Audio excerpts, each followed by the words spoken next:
Muy buenos días, queridos amigos, hermanos, familia de la fe que nos siguen por este medio. Les saludamos a todos con la paz del Señor y con la satisfacción de poder estar una vez más para compartir estos mensajitos que ilustran, que guían, que iluminan nuestro camino. Así esperamos que sea, así esperamos que surta ese efecto de dar claridad y entendimiento a nuestra vida, a lo cotidiano de nuestra vida. En esta ocasión vamos cultivando algo más. Hemos venido con algunas charlitas que las hemos llamado cultivando distintos aspectos, distintas actitudes, distintos hábitos que deberían ser en nuestra vida, principalmente en quienes creemos en Dios, en quienes decimos que somos creyentes. Obviamente nuestra vida tiene que marcar una diferencia. Así que en esta ocasión quiero hablar de un tema que quizás nos golpee, nos toque, nos redarguya a muchos de nosotros, ¿sí? Y este tema se va a llamar cultivando transparencia, cultivando transparencia. ¿Por qué? Porque a veces no somos lo que pensamos, sino que lo que pensamos, eso somos, ¿no? Es decir, hay muchas actitudes nuestras, muchas intenciones nuestras que tratamos de que sean ocultas, de que tratamos de que sean, que no sean manifestadas, que no sean visibles, que la gente no se entere, ¿no? De muchas cosas que están ahí, que son parte de nuestra vida, que son una mancha en nuestra vida, pero que sin embargo tratamos de ocultarlas, justificarlas, echar la culpa a otras personas, en fin, un sinnúmero de cosas. Así que quiero comenzar este tema una vez más, tomando como ejemplo, ahora como un mal ejemplo, en primera instancia, llamémoslo así, al rey David, ¿sí? Hemos hablado de él en aspectos muy buenos, como cultivando el respeto, etcétera, etcétera, pero ahora vamos a topar este tema que también él como ser humano, pues, experimentó, ¿no? Entonces vamos a tomar al rey David y vamos a hacerlo ahora de manera inversa, es decir, mostrando el ocultamiento que tuvo en un momento de su vida, un momento terrible de su vida, pero a su vez sabiendo que esta es la oposición a la transparencia. Así que permítame recordarle entonces la historia que envolvió, ¿qué le digo?, deshonrosamente, la historia que envolvió peligrosamente a David. Y usted lo conoce, ¿no es cierto? Se conoce como el pecado de David. En realidad no es el pecado, son los pecados de David.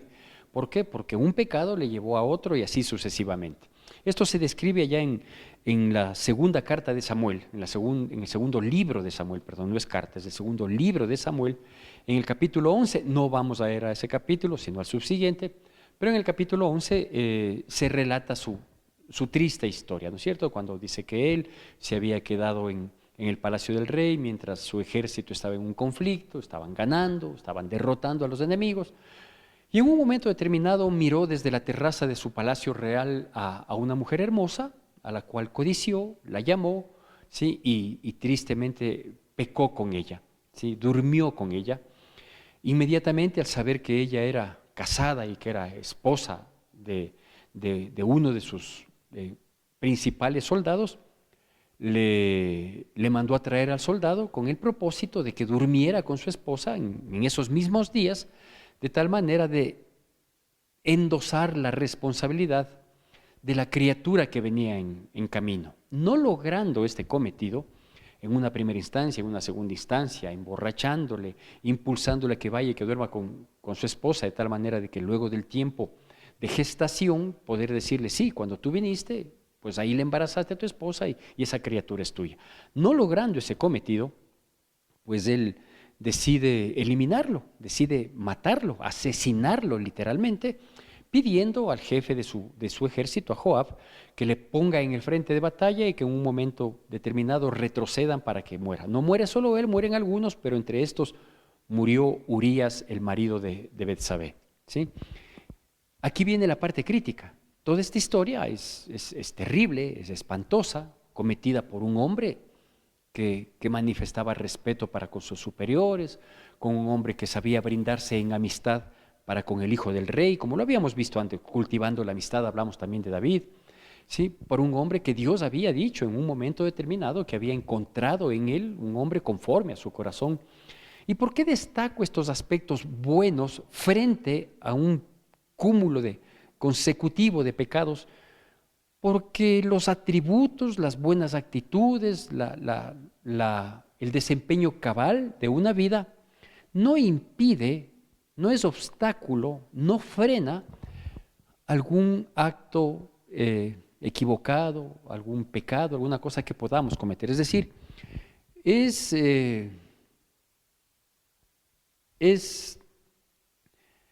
por decirlo de alguna manera, incorrecto creer que porque tenemos ciertos atributos, que porque tenemos ciertas actitudes que son buenas, que son ejemplo, que son destacadas en nuestras vidas, somos inmunes a cometer otro tipo de pecados. No es así.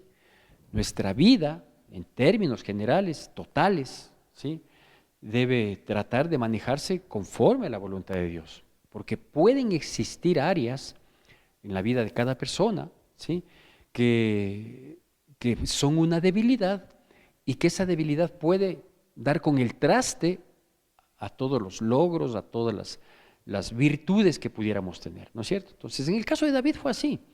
Hemos hablado de él en todos estos temitas que lo hemos llamado cultivando, y hemos visto que era un hombre respetuoso, sujeto, reconocía muy bien al ungido de Dios, era un hombre valiente, era un hombre que supo mostrarse como amigo con Jonatán.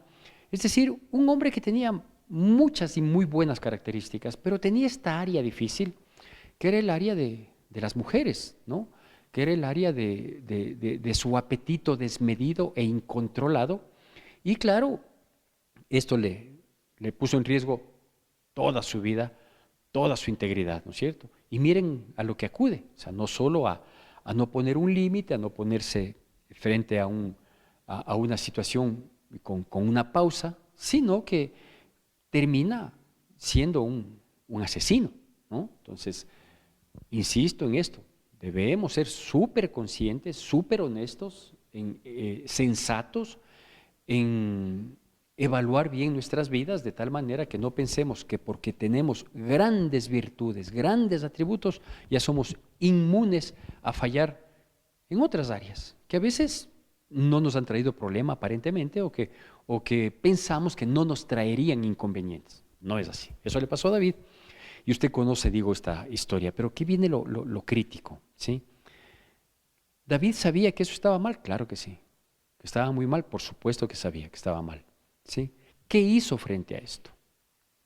Había dos posibilidades. La una, ser transparente, así se llama este tema, cultivando transparencia, decir, sí, yo fallé, yo no pude actuar correctamente, yo me aproveché de mi condición de rey, yo abusé de las circunstancias, en fin, ¿no es cierto? Eso sería transparencia. Transparencia no es, ¿sí?, que uno nunca falle, que uno nunca cometa errores, que uno sea una persona pero intachable. No, eso es ser intachable. Eso sería ser santo en toda nuestra manera de vivir, que es lo que Dios nos pide. Pero ser transparente es saber reconocer los errores, saber reconocer los impulsos equivocados, ¿sí?, y tratar de enmendarlos, ¿no es cierto? Entonces, frente a sus pecados, a la tragedia que él generó con todo esto, ¿no?, que usted sabe, ella quedó embarazada, no pudo endosar la responsabilidad, mató a Urías, ese niño nació, al poco tiempo murió, es decir, toda esa situación terrible. Él, digo, tenía dos oportunidades. La una, transparentar, ponerse delante de Dios, pedir perdón a las personas, a quienes ofendió, a quienes hirió con su actitud, ¿sí?, y cambiar. O la otra, que es la que él optó, es ocultar. Él ocultó sus pecados. Permítame darle lectura entonces en 2 de Samuel capítulo 12, del versículo 1 al versículo 5, qué es lo que sucedió frente a su propósito de ocultar el pecado, que lo hizo si ocultar su mala actitud, ¿sí? El ocultamiento es lo contrario a la transparencia. Si ocultar su mala actitud estuvo mal, hay algo peor. Y usted me dirá, ¿hay algo peor? Sí, sí hay algo peor. Lo peor es que él ocultó y se quedó tranquilo. Imagínense, se quedó tranquilo. Es decir, no sintió ni un remordimiento de conciencia, ni un redarguir. O sea, dijo, ya está, ya abusé, ya no logré endosar, ya murió el marido, ya murió el niño, ¿y ahora qué quiere que haga? Esa es la parte crítica, ¿no? Pero eso desde el punto de vista humano. Desde el punto de vista de Dios pasó esto. Preste atención. Segunda de Samuel capítulo 12, versículos del 1 al 5, la palabra de Dios dice así: Jehová envió a Natán a David, y viniendo a él le dijo: había dos hombres de una ciudad, el uno rico y el otro pobre. El rico tenía numerosas ovejas y vacas, pero el pobre no tenía más que una sola corderita que él había comprado y criado, y que había crecido con él y con sus hijos juntamente, comiendo de su bocado y bebiendo de su vaso y durmiendo en su seno, y la tenía como a una hija. Y vino uno de camino al hombre rico, y éste no quiso tomar de sus ovejas y de sus vacas para guisar para el caminante que había venido a él, sino que tomó la oveja de aquel hombre pobre y la preparó para aquel que había venido a él. Entonces se encendió el furor de David en gran manera contra aquel hombre, y dijo a Natán: vive Jehová, que el que tal hizo es digno de muerte. Bueno, hasta ahí nomás necesitamos para nuestra explicación. Lo que David quiso ocultar, porque obviamente él sabía que estaba mal, porque le traía vergüenza, porque le desmerecía en su condición de ser humano y más aún de rey, ¿sí? Él quiso ocultar. Y hay muchas cosas que en nuestras vidas queremos ocultar y logramos ocultar. Por eso existe la impunidad, ¿no es cierto? Y logramos a veces mantener una imagen, mantener un prestigio, mantener una fama, mantener una autoridad, un buen nombre, porque ocultamos ciertas cosas. Y claro, tratamos de sobredimensionar las cosas buenas, la generosidad, el esfuerzo, el trabajo. Pero ¿qué de aquellas cosas malas? ¿No? Tenemos la capacidad de manipular para una vez más quedar en la impunidad, para que no se vea tachado nuestra imagen. A lo mejor sí, pero ¿qué delante de Dios? Comienza diciendo el capítulo 12, dice: y Jehová envió a Natán, que era el profeta, a David. Es decir, a Dios no le fue oculto la consecución de pecados. A Dios no le fue oculto ni las cosas que sucedieron, ni las intenciones que hubieron para cometer todo lo que se cometió. A Él no le fue oculto. Dios no es de los que se hace loco. Dios respalda cuando las cosas se hacen conforme a su voluntad, pero Dios no alcahuetea a nadie. El hecho de que humanamente en nuestra vida personas logren ocultar pecados, delitos, actitudes indebidas, algunas de ellas hasta ilícitas, ¿sí? Eso no quiere decir que por eso nosotros estamos libres de culpa. Humanamente a lo mejor sí, más aún ahora que la justicia es comprable y vendible, que la justicia se somete a un poder, o que la misma justicia puede ser un instrumento de persecución, de sentencia, hasta anticipada, como lo vemos ahora. Pero delante de Dios no. Delante de Dios no hay esa posibilidad, ¿sí? Así que ahí vemos, ¿no?, la situación tan delicada en la que ahora se encontraba David. ¿Qué le pasó a David? Bueno, pues que siendo el rey, por lo tanto él tenía la condición de no solo administrar, el poder ejecutivo no era el único que estaba en sus manos, sino que también tenía la potestad de sentenciar. Él fue redarguido de parte de Dios, a través del profeta Natán, cierto es, pero fue redarguido de parte de Dios. Y fue redarguido con una historia similar, paralela a lo que él había cometido. Pero claro, esta fue una historia que sensibilizó el corazón de David. ¿Y su reacción cuál fue? Su reacción fue: tal hombre es digno de muerte. ¿Cómo es posible que un hombre pobre que tenía una sola corderita, que le había criado como una hija, que se crió junto con la familia, que comía de su mismo bocado, que le tenía tanto amor, tanto cariño, tanta protección, el abusivo que tenía tantas corderas, tantas ovejas, tanto ganado, ante una visita que recibe este prepotente, este malcriado, este abusivo, ¿sí? En vez de coger una de sus tantas ovejas del rebaño, coja única, exclusivamente la corderita del hombre pobre, la hija del hombre pobre que así era tratada. Entonces eso le causó un revuelo, un revuelco en su mente, en su conciencia, que le provocó ira y dijo, ese hombre es digno de muerte. ¿Qué estaba haciendo Dios en ese momento a través de lo que le había indicado al profeta Natán? ¿Sí? Le estaba transparentando su vida. Le estaba diciendo, esto que tú ves y consideras que es muy malo, ¿sí? Esto es lo que tú estás haciendo. Transparentar. Transparentar la vida, transparentar las situaciones. No se trata de mantener oculto o de forjar una imagen. No, simplemente estaba transparentando la situación. Y lo hizo directamente Dios y lo hizo directamente al corazón de David. ¿Sí? Aquí no vemos nosotros un tribunal que procura ver los acontecimientos, que procura evaluar pruebas. No, no. Aquí es Dios y uno. Y Dios coge y transparenta y dice, esto quiero que llegues a notar, a caer en cuenta propia, que esto que estás haciendo, esto estuvo muy mal y está mal. ¿Sí? Entonces, transparentar es eso. Permítame darle un versículo que quisiera yo que se quede grabado en nuestras mentes para que nuestro caminar sea transparente. Yo sé que fallamos, todos fallamos, ¿sí? Y no es justificativo, no es mal de mucho consuelo de cristianos, no, no es así. Tenemos que hacer lo posible por no fallar. Y dice así, en el Evangelio de Lucas capítulo 8, el versículo 17 dice, porque nada hay oculto que no haya de ser manifestado, ni escondido que no haya de ser conocido y de salir a la luz. ¿Sí? Dios dice, no hay nada oculto que en un momento no sea manifestado, que no sea transparentado, ¿sí? Ni nada escondido que no salga a la luz.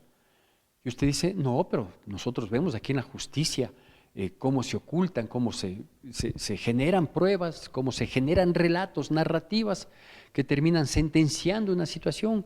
Y eso vemos no solo a nivel político, a nivel gubernamental, a nivel de personajes conocidos, sino a nivel familiar, a nivel personal, a nivel de compañeros de trabajo, cómo se hacen manipulaciones y que quedan ocultas. Después el malo termina siendo el buenito, ¿sí? Y el bueno termina siendo juzgado, acusado, señalado de manera injusta. Eso sucede a todo nivel.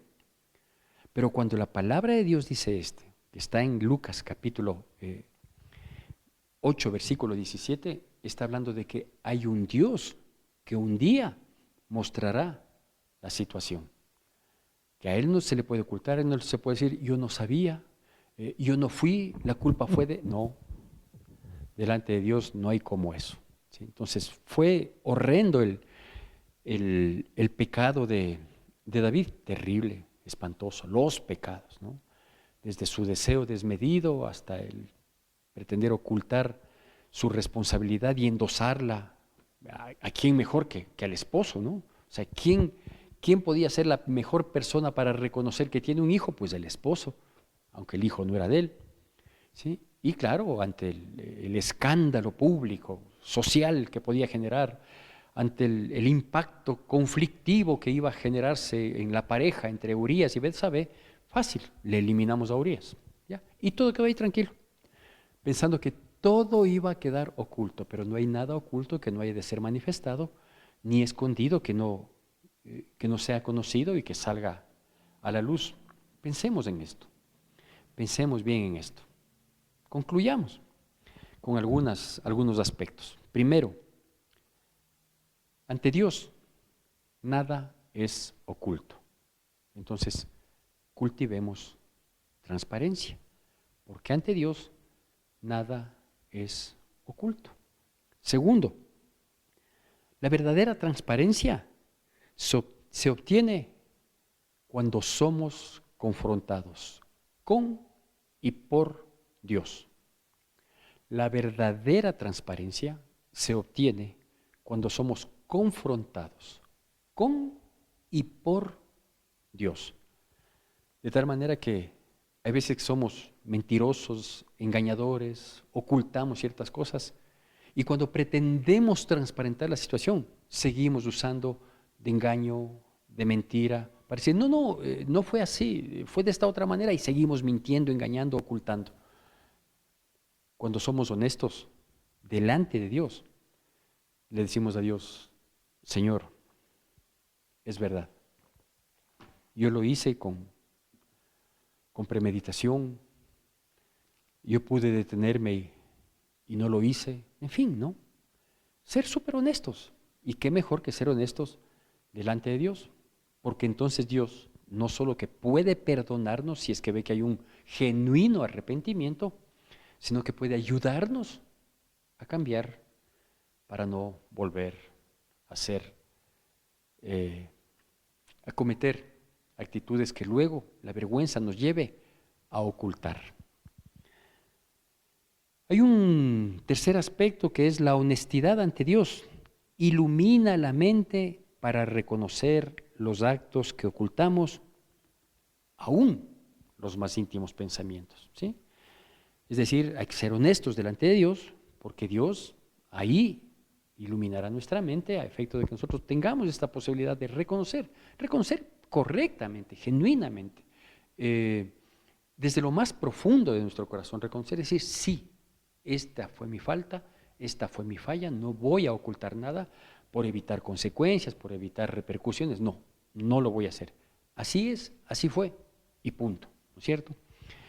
Y el ejemplo que tenemos de David ahora, el buen ejemplo en medio del mal ejemplo, se encuentra en su oración de reconocimiento, ¿no? Allá en el Salmo 51, y permítame solo citarle unos 3 versículos de esto. Usted sabe cómo, cuando él fue redargüido por Natán, que fue Dios el que le mandó, y Jehová envió a Natán. No fue una ocurrencia de Natán, que era un buen amigo, no. Dios le mandó, porque Dios es el que mira en lo oculto, ¿sí? Y en su oración David lo demuestra. Capítulo 51 del libro de los Salmos, o Salmo 51, como solemos decir. Permítame nada más destacar un par de versículos de la transparencia y de la actitud correcta que se debe tener para cambiar, ¿sí? Versículo 4, Salmo 51, versículo 4 dice, contra ti solo he pecado y he hecho lo malo delante de tus ojos, para que seas reconocido justo en tu palabra y tenido por puro en tu juicio. ¿Qué estaba haciendo David aquí? Estaba reconociendo, estaba transparentando su vida. Y dice, sí, yo hice mal con Betsabé, hice mal con Urías, hice mal con todos mis siervos, mis discípulos, a los cuales les cogí de alcahuete, porque no se ve una reacción de sus siervos de decir, oiga, rey, usted está haciendo malas cosas. No, todos funcionaron alrededor de él, todos callados, no sé si bajo amenaza, bajo temor, qué sé yo, pero nadie reclamó, nadie dijo nada. Y claro, él no es que fue a justificarse con su gente. Él le dice a Dios, dice, contra ti he pecado, ¿sí? Yo hice lo malo, no tengo nada que ocultar. Yo me dejé llevar, fue el impulso, ¿no es cierto? Pero reconozco que yo soy el responsable de toda esta situación, porque si así no fuera, tú no serías un juez justo, serías un alcahuete del pecado. Y Dios nunca será alcahuete del pecado. Versículo 6 dice, he aquí, tú amas la verdad en lo íntimo y en lo secreto me has hecho comprender sabiduría. Tú amas la verdad en lo íntimo, transparencia, cultivando transparencia. Tú amas la verdad en lo íntimo. Dígale a Dios, sí, hay esta situación, esto está pasando, esto vengo manejando, necesito de tu ayuda, reconozco, yo soy malo, yo pequé, en fin, ¿sí? Porque Dios ama la verdad en lo íntimo. ¿Con qué propósito hay que ser transparente? Versículo 10, y con esto concluyo, dice, crea en mí, oh Dios, un corazón limpio y renueva un espíritu recto dentro de mí. La idea de transparentar nuestras vidas es esto, de tener un corazón limpio y de ser personas de integridad. ¿Fallamos? Sí.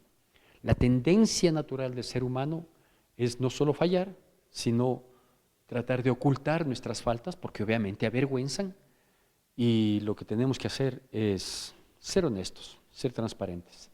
Considerar y saber que por eso es lo hermoso de ser cristiano, ¿no? De creer que hay un Dios, de que este Dios está pendiente de todo. Dios no está solo para ayudarnos, bendecirnos, sacarnos del problema, no, no. Dios está para guiarnos, Dios está para exhortarnos, Dios está para redarguirnos. ¿Con qué propósito? Pues con el propósito de que reconozcamos en lo más íntimo, Él ama la verdad en lo más íntimo y cambiemos. ¿Cómo vamos a cambiar? Con un reconocimiento genuino y con la ayuda de Dios. Que Dios bendiga poderosamente nuestras vidas en Cristo Jesús.